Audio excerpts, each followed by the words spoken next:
La Hire, le compagnon redouté de Jeanne d'Arc.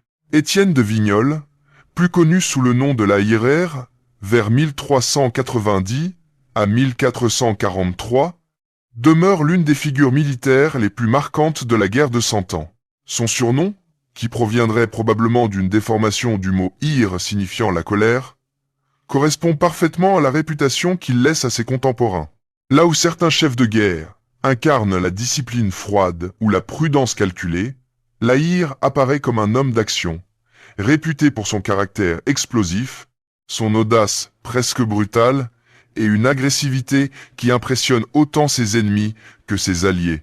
Né dans une famille noble de Gascogne, il grandit dans une France profondément divisée. Le royaume est alors déchiré par les rivalités internes entre Armagnac et Bourguignon, tandis que les Anglais poursuivent leur progression après leur succès militaire.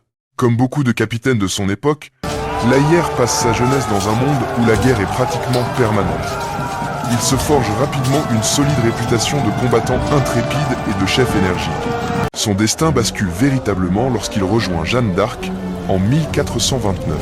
Lorsque la jeune Lorraine arrive pour secourir une France au bord de l'effondrement, plusieurs chefs militaires expérimentés observent avec prudence cette jeune femme affirmant agir au nom d'une mission divine. La Hire, pourtant homme de guerre rude et peu porté vers le mysticisme, devient l'un de ses soutiens les plus fidèles. Derrière leurs personnalités très différentes, naît une relation fondée sur le respect et une confiance réciproque. Ils participent aux événements décisifs de cette année extraordinaire, la levée du siège d'Orléans, les combats de la vallée de la Loire, puis la campagne conduisant au sacre de Charles VII à Reims. Sur le champ de bataille, sa réputation devient redoutable. Les chroniques évoquent un homme qui mène ses troupes au plus près des combats et qui ne recule pratiquement jamais devant l'affrontement direct. Les témoignages contemporains lui attribuent également une personnalité contrastée, brutale dans la guerre. Il possède aussi une forme de simplicité presque surprenante. Une anecdote célèbre raconte sa manière particulière de prier avant les combats.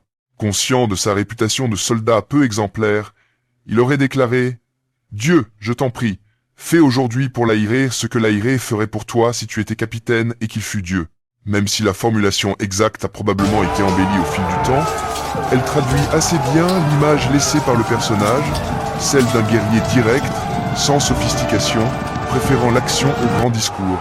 Après la capture, puis l'exécution de Jeanne d'Arc en 1431, la Hire poursuit le combat au service de Charles VII.